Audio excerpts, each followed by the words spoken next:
Imagine a world without wires, with power accessible in every corner of the globe. Imagine a worldwide grid, resistant to adverse weather and secure against outside threats. Imagine the freedom of a world no longer reliant on oil, without fear of global climate change. Imagine a transmission system that would replace an aging, inefficient power grid, saving trillions. A world without blackouts or brownouts, where transportation could have unlimited range. Imagine a world with safe, clean, abundant, sustainable power for everyone. Will you join us in changing the world? Now don't get confused with milliamps of mobile phone charging by Wi-Fi. That is wireless, as in radio waves. This is wireless, as in no cables, pumping thousands of megawatts around the world. You do think differently in this. It is radio frequency, but it is a different waveform. It follows Zenit waveform, which was done by a German physicist in 1907. And so so the theory about it and the math and the physics has existed since they were doing those type of studies in the early 1900s. It's just now has been developed so that the wave can be launched, which was the most difficult part, was launching a Zenit wave over the Earth.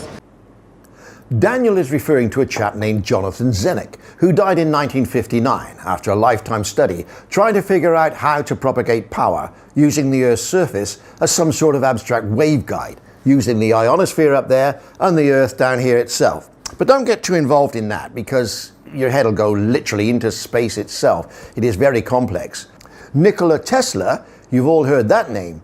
He, who back in the very early part of the 1900s was working on a new way of transmitting radio waves, which rather than go out into space, as high frequency short wavelengths do, if you've got a high frequency, FM and so on higher than that, they go straight through the ionosphere into space. Instead, he wants a wave that hugs the ground, or surface ground wave, VLF, or very low frequency, and that's a very, very long wave. The sort of stuff used for transmissions to submarines and, of course, sonar. By the way, this Tesla is nothing to do with the electric cars per se, other than an electric name association, if you like. Nikola Tesla's study was carried over with the German Jonathan Zenit, who also spent his life trying to figure out a way of propagating power, as in electricity, around the Earth. He eventually managed to push power across his bedsit, we believe, but that's about it, nothing further than that. The Zenit wave is created by radio frequency, but it's not a radio frequency such as 96.5 Radio Bahrain FM, as I said. This is hard for a lot of us to perceive, I know. Now, these very low frequency waves also have the property of going very long distances on the surface of the Earth, if you put enough welly, or boot behind it, that is. We're talking of huge power now. It adheres to the Earth. It follows the contour of the Earth. With the wavelengths that we transmit at, the Earth looks like a smooth round bowling ball or a smooth pool ball. So mountains don't get in its way, oceans don't get in its way, deserts, it doesn't matter. It's almost pure 100% efficiency, isn't it? Pretty close. We're forecasting somewhere around 85 to 90% efficient with the equipment that exists now. Once we get the equipment that we need, that we've told the designers on the different manufacturing companies that we need, we'll be in the high 90s. High 90s. Well, explain that to the viewer. Now, the thing is efficiency. If we generate 100 watts, we will deliver 95 to 97 watts. Amazing. And the current standards are on their long haul is somewhere around 70% of that. So if they generate 100 watts, they'll deliver 70 watts. So we're picking up in efficiency and reducing the costs, the capital expenditures that people have to make for their distribution systems. And purely earthbound. There's no way you couldn't sort of set it up on the moon and bounce it down. Yes. No, it wouldn't work. We could set it up on the moon, but it will only work on the moon. That's the great thing about it. Right. So how much total power are we talking about now? I mean, in terms of, you've got to generate the power, you're just transmitting it. It's unlimited. It's correct. We're only limited by the generation that we can have access to. There's a certain component to that. That's not the only component. I mean, this is a very complicated system to transmit. There's like 23 different variables you have to get right to have efficient transmission. So it's not an easy thing to do. In fact, it's nearly impossible. It's taken 40 years to get it to this point, but now we have it and we have it patented. It's a whole new dimension, pushing the wave around the entire world. And the Europeans, the Russians, the Americans have all been trying to figure out this for decades. Now the Americans have, apparently. They actually first launched the wave on the Earth in 2003. And so they've been working since that time period, perfecting it, doing tests, making sure that they had what they had the wave in a way that it could be utilized. The power component is one aspect of the breakthrough. Just like the first wireless was radio, but it's the same concept that radio has, all the way from television to satellite communications to wireless internet. All are on that technology and on that waveform. This waveform will have as many iterations of technologies that reside off of it, one of those being the transfer of power and commercial grade power over any distance. Now, no doubt many a covert operator with interest will actually be watching facial expressions in this video to see if there's anything to be gleaned. I'm sure people are watching us. I mean, is there anybody else doing it, or only the company so far? There are a lot of people trying. The Russians have been trying to do it for 50 years, but they've gotten nowhere. They're approaching it differently, and we're not going to tell them any different. As mentioned a few seconds ago, many theories have explored this phenomenon, each using the Earth and ionosphere as a directional wave guide. It's how radar works, in fact, or something like that. But don't dwell on it, because the boffins didn't get very far with it either. And this standing wave process is not directional, it's omnidirectional, meaning just as city radio stations, they go out in all directions around from the antenna simultaneously. It's not a beam like radar is. Of course, to have a cup of tea, you have to plug your kettle in using a wire. You'll still have to do that. Well, for now anyway. But around the Earth, nothing. And cable companies, well, they're going to have to seriously adapt or go out of business. So how do we figure out the length of a wave? Well, that's easy enough. The Greek symbol lambda, which is determined by the speed of a wave, or as scientists prefer to refer to it as velocity, divided by the frequency, how many cycles per second, easy enough, yeah? You get the length of the wave, literally, measured with a ruler if you like, from point 0 to plus, to 0 to minus, and back to plus again. In between, that is the length of a wave. Now, Texon needs to launch a very low frequency, very long wavelength. Okay, getting the standing wave out there in the first place has been the challenge for over a century. Tapping it, getting the power from it, is another huge secret that New Power nor Texon are going to reveal anytime soon. Plus, once in place, just like trying to hack your Wi-Fi, the spies will be trying to hack the codes for this. No, it's a very hard process to tap into. It's almost as hard to receive it as it is to transmit it.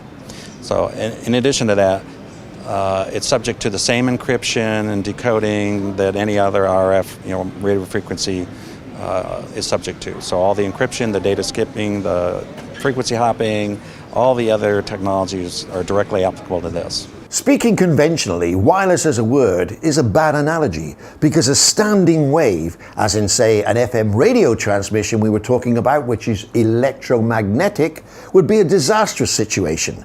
Without getting too technical, it would mean that the power transfer from source to antenna would be severely crippled. Standing waves can occur when there is a mismatch of wavelength with the conductor's length as required, or conduit if you like. A break, for example. Yes, it's complex. But just to know this, a Zenek process, or the Zenek process, needs a standing wave sitting on the Earth, all the way around, doing absolutely nothing until someone pokes it. This process actually defies everything we've ever learned, and Ohm will be turning in his grave, no doubt. Conventionally, simply Earth is Earth and considered zero potential. That's just to make matters more complicated, that is. Now, as with everything these days, not only fascist liberals, friends of the Earth, tree huggers and boycotters of Robinson Jam, but everyone is going to ask the same question. Will we get fried if we walk near it? No, it's very safe. It's actually more safe than the current standards. The current standards are 90% greater than what this will generate in terms of an RF frequency, which is how they measure the health and safety standards with respect to RF. Radio frequencies. What about activism? You know, I mean, fracking and all that sort of stuff. This is so clean, surely. Yeah, it doesn't have any impact. I mean, the sun is the biggest contributor to RF frequency in anywhere. It dwarfs everything else, and that is what the standards are set off, has to do with the sun.